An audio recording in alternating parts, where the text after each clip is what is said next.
This morning, Australians wait to be evacuated from Wuhan in China as the government defends its use of Christmas Island as a quarantine station. High-rise inferno, at least 8 people plucked to safety from a 25-storey building. And a big upset at the Australian Open, Rafael Nadal knocked out after losing his cool over a time delay penalty. This is 7 News with Ann Sanders. Good morning. Hundreds of Australians currently in China are anxiously awaiting a medical evacuation home as the threat of the coronavirus intensifies. Political reporter Taylor Aiken is in Canberra this morning. Good morning, Taylor. When will this evacuation take place? Good morning, Anne. Well, the government is scrambling to make this evacuation happen as soon as possible, with tense diplomatic discussions already underway between Australian and Chinese authorities seeking permission to evacuate almost 600 Australians from the Hubei province. Once they are evacuated, they will then be taken to Christmas Island, where they will be placed in quarantine for up to 14 days or until they are given the all clear by a doctor. The government has defended using Christmas Island as a quarantine zone, despite residents still living on the island. The reality is that people need to be accommodated somewhere for up to 14 days. I can't clear out a hospital in Sydney or Melbourne or Brisbane. I don't have a facility otherwise that we can quickly accommodate for what might be many hundreds of people. Scott Morrison says his priority is to try and evacuate isolated and vulnerable Australians, with the elderly, families and young children being given the first priority. It comes as major airlines Lufthansa, Air France and British Airways announced they would be suspending flights to and from mainland China. Currently, there are no plans for that to happen here, but the government says they would be open if this condition gets worse. And Taylor Aiken in Canberra. Thank you, Taylor. Of the 7 confirmed cases in Australia, 4 of those are in Sydney. 3 men and a woman are being kept in isolation as they recover from the flu-like symptoms. Jessica Ridley has more. Well, the confirmed cases of coronavirus in New South Wales remains at 4, all those patients being treated here at Westmead. But the Health Department advises that 2 of them have almost made a full recovery and will be discharged soon. That said, there are still 16 potential cases that are being investigated here.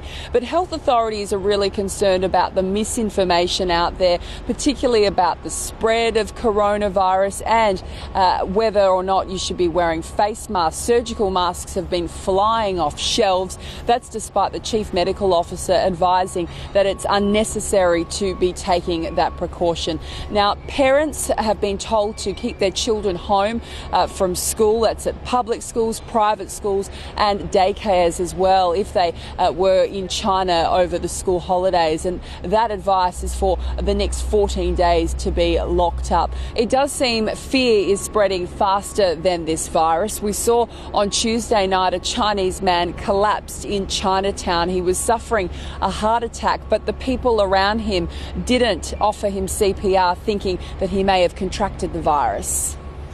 A 44-year-old Chinese national is in quarantine in the Gold Coast University Hospital after showing symptoms of the coronavirus.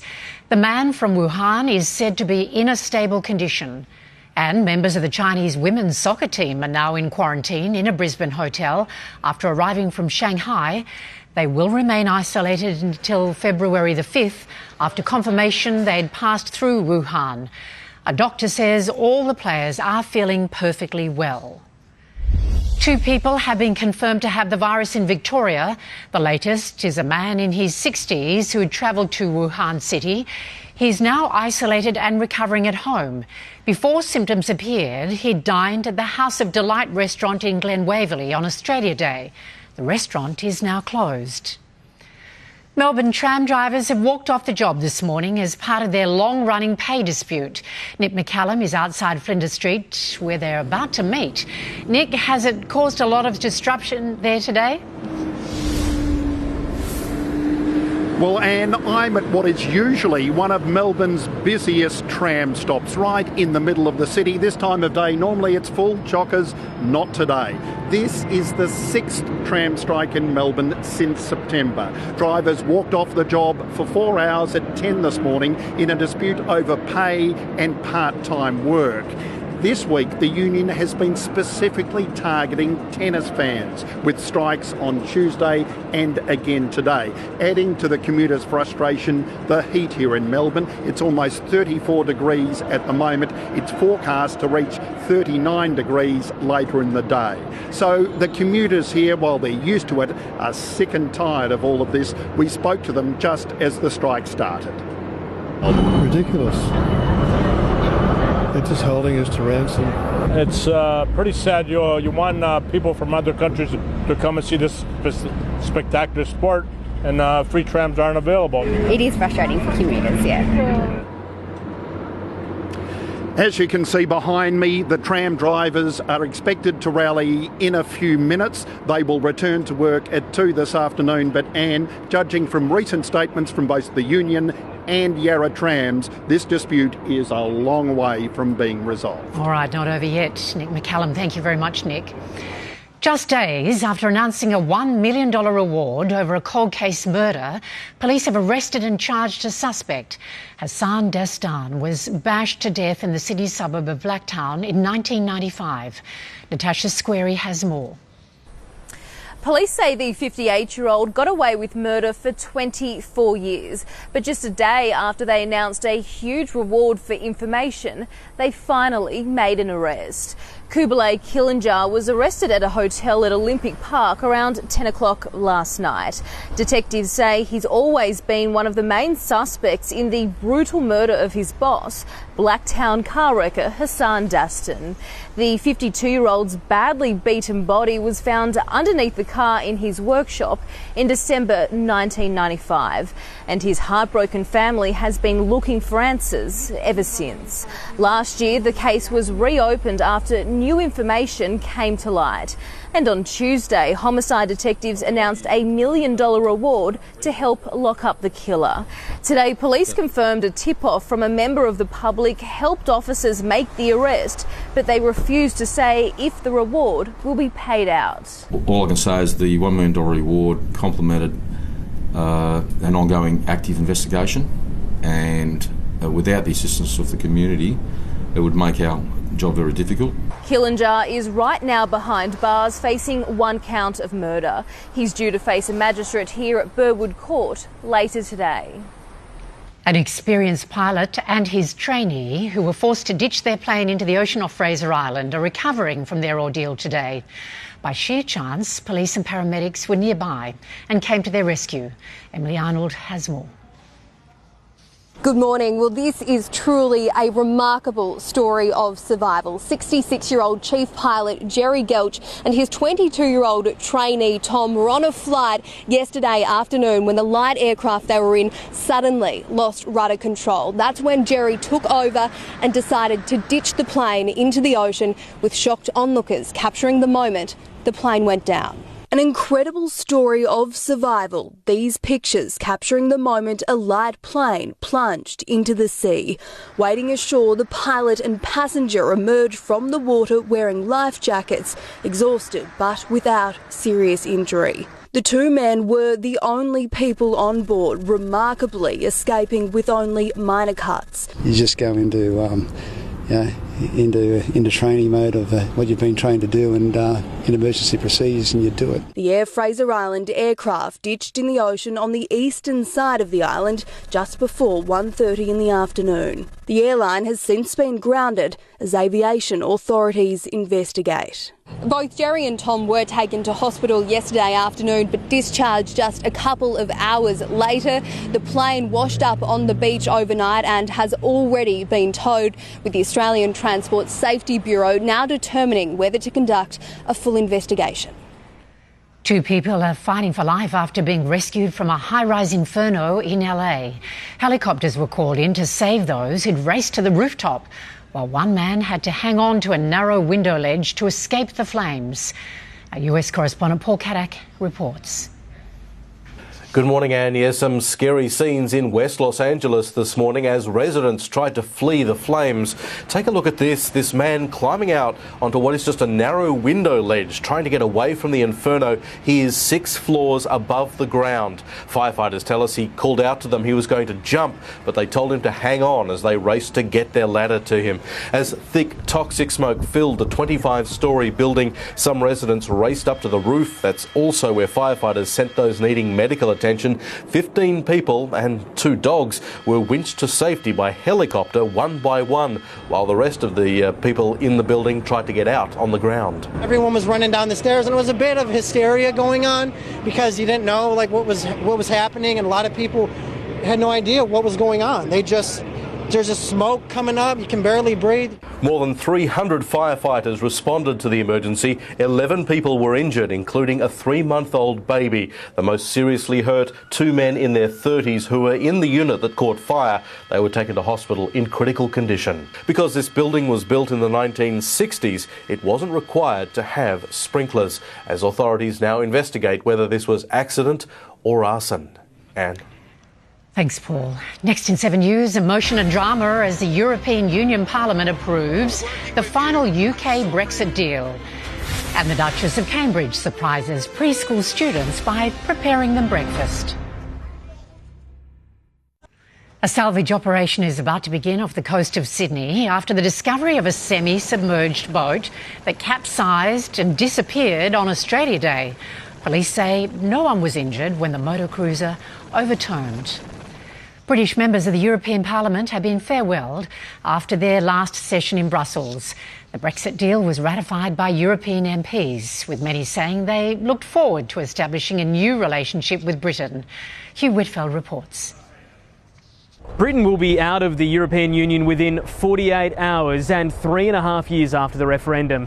The long goodbye is almost at an end, as MEPs, members of the European Parliament from the UK, finished up inside the Brussels chamber. The most prominent, one of the most fervent Brexiteers, Nigel Farage, who at one point was cut off after encouraging his fellow Brexit Party MEPs to wave the Union Jack.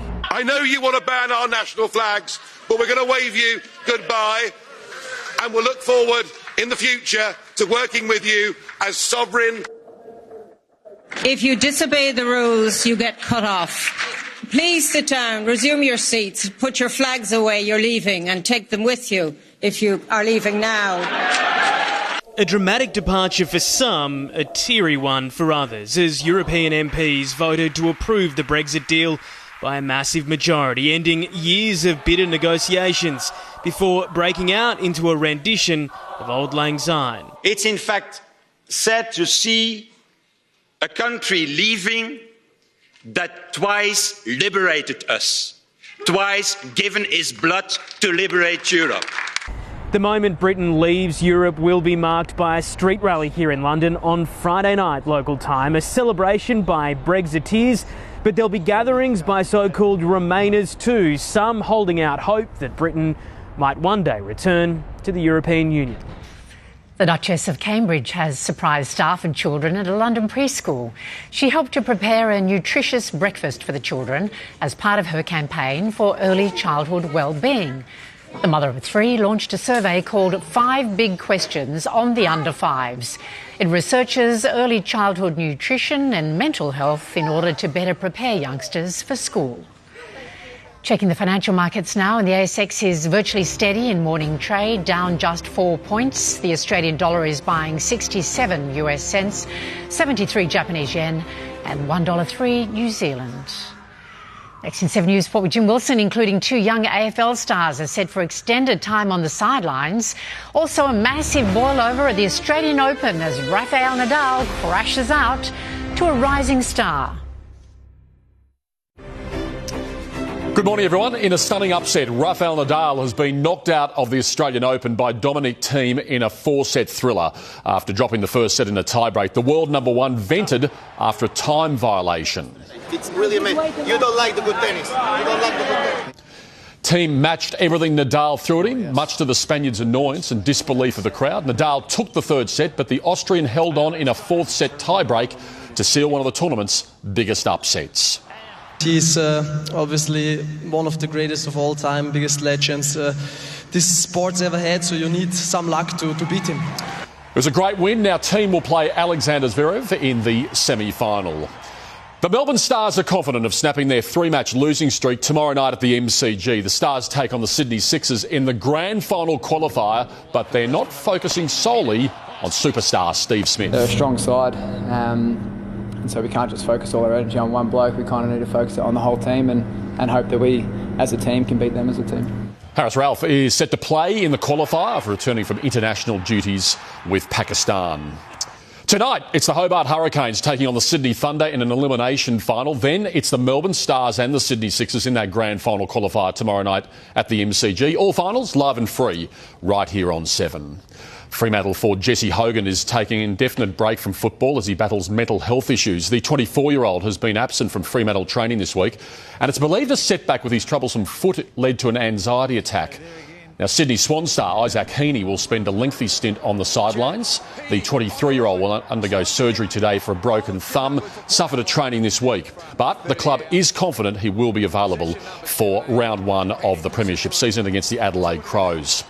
Well, in just a few days, Aussie Mitchell Wisnowski will be front and centre in the biggest sporting event in the world. The San Francisco 49ers punter will play in Super Bowl 54 in Miami against the Kansas City Chiefs in his rookie NFL season. It's a dream come true to represent Australia in the Super Bowl. Wisnowski will also do his part for the bushfire crisis, auctioning off his Super Bowl jersey after the big game to help raise funds. The Super Bowl is live and free on 7 on Monday morning. Can't wait.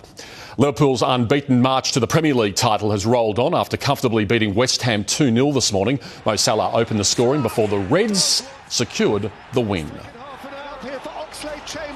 Who is onside and establishes a 2-goal lead for Liverpool with swagger and certainty. Liverpool now sits 19 points clear on top of the table. Now, in the League Cup semi-final this morning, Manchester City advanced on aggregate despite losing to crosstown rivals Man United. The Sky Blues will play Aston Villa in the final. Now, here's some great news. One of our Tokyo 2020 medal hopefuls won't be making the trip to Japan, but more importantly, Rio modern pentathlon gold medalist Chloe Esposito will miss the Games after announcing her pregnancy this morning with husband Matt Cooper. But she hopes to be back for the Paris Olympics in 2024. She was one of the moments of Rio for me. I loved watching her in the last Olympics. And isn't that Good wonderful, luck to her. wonderful news for her, Matt? This morning. Isn't it terrific? Thank you, Jim. Thank you. Next in 7's Morning News, the national weather forecast with David Brown.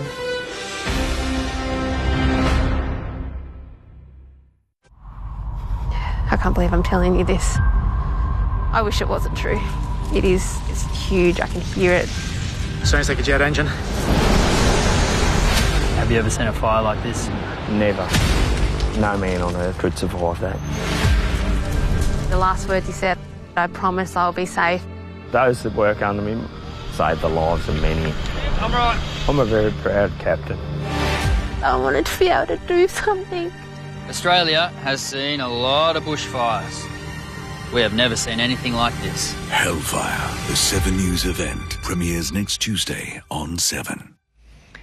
Let's get a check of the weather forecast now with 7 News meteorologist David Brown. Morning, Brownie. There's some intense heat around today. Yes, indeed, Anne, and good afternoon. Yes, the southern capitals are sizzling today, and it's all part of a 3-day heat wave. In fact, this is it.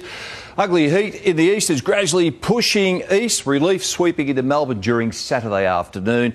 Sydney-siders will see some cooler air moving through during Sunday afternoon, and it'll also bring some stormy weather as well. Let's go to the weather wall.